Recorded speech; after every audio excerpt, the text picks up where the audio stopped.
You know, he's a great player, man. I mean, you know, Jordan at this age is better than about 90% of the players, you know, today. And, you know, he's so smart out there, and, you know, he knows the little things of the game. He's a young kid, actually looking to come at me hard, but he's got to realize I'm coming at him too. So November 7th should be a good game.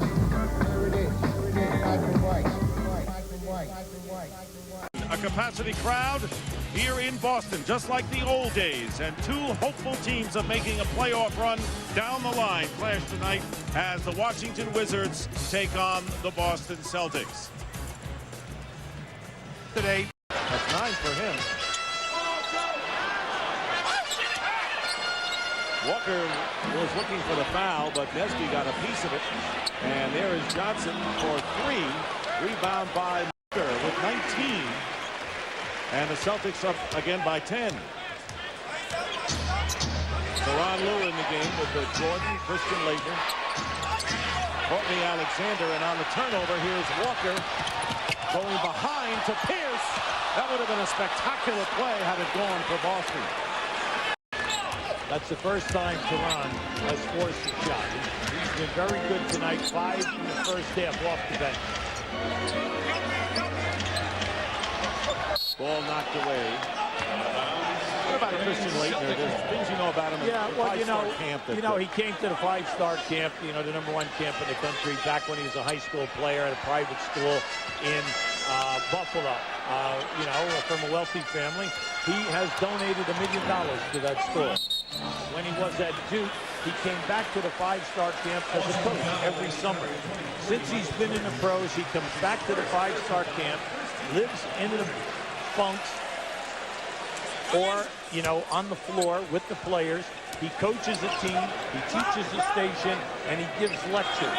Now, this is a side of this guy that nobody knows.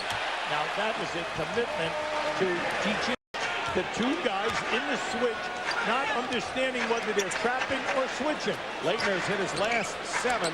Doug Collins saying he has to be emotionally involved to play well. He's answered that question tonight. Here is Pierce driving in. Jordan defense. That was an offensive foul. There, the foul is called. That was a good call. Yes. Tony Brothers was all over that because that was a vicious elbow. Keep an eye on this now. Now watch to the left of the screen. You're going to see the miss right here.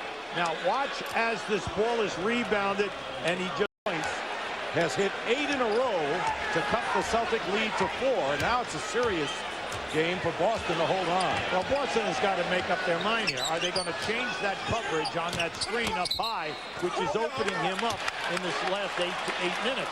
You've got to say to yourself right now, what we are doing is... Next Wednesday at 8 o'clock, Orlando Magic at Phoenix at 8 p.m. on TNT. 2-point lead.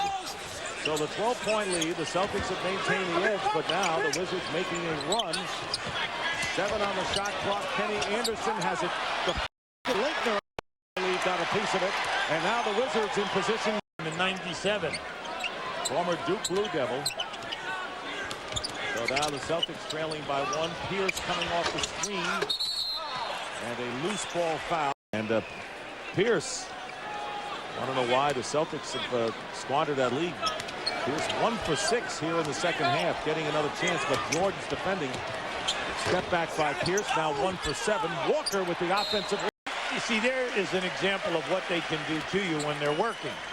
His size on the offensive board. See, he's in there with 3 small guys. Now just watch as he comes into your picture right over the back. And see, up over the top. And here is Anderson, and he'll set it up. Yes, good move. You didn't have it. You didn't like your numbers. Don't force anything. Let's get back to power basketball with Pierce and Walker inside. And here is Pierce, and Jordan is all over him. This is a good duel, and he knocks it away. Jordan gets the steal. Here is Lue, lays it in, and ties the score again, this time at 87. The crowd is loving it. Well, Jimmy O'Brien not very happy. He thought his man got fouled. Right now, Boston Celtics have got to say, hey, we're at home. Let's get back to our power game and our game plan. This crowd enthused that Jordan. When he came out for warm-ups, they went wild. They know what it means. He's done it here in Boston before. Wild 3 by Pierce. Offensive rebound. punch tonight, and it's a 5-point Celtic. Now, Washington, they need to stop right now. They've got to hold them in these next 2 possessions. 2 minutes and 15 seconds to go in the fourth. Here is the double team on Walker. Johnson gives it up to Pierce. Jordan stays with him. 4 on the shot clock. The key turnaround air ball, but they'll call the foul. As Nolan Fine calls the foul, and it'll be a push-off foul against the Celtics, and it may be against Petit. Shot clock, but also the deflection, which has taken the Wizards right out of their offensive tempo and no shot attempts. Walker on the perimeter, guarded by Popeye Jones, and Pierce defended by Jordan.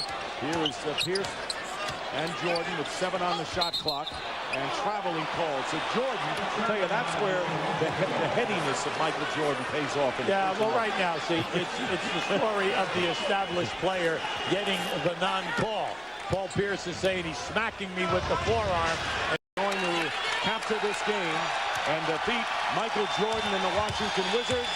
And that'll do it. The final score, the Boston Celtics 104, the Washington Wizards 95. And for Antoine Walker and Michael Jordan, season's highs. Jordan with 32 points, Walker with 31, 10 rebounds, and just missed the triple-double with 9 assists. I just told him I'm 1-up. You know, regardless of what he did tonight, you know, he had his usual 30, you know, but we got the win. 1 up, 3 more to go. Yep. All right, thanks a lot, Paul. All right, let's go back to you, Dick. All right, Cheryl, and talk about Joe Johnson, a double-double tonight.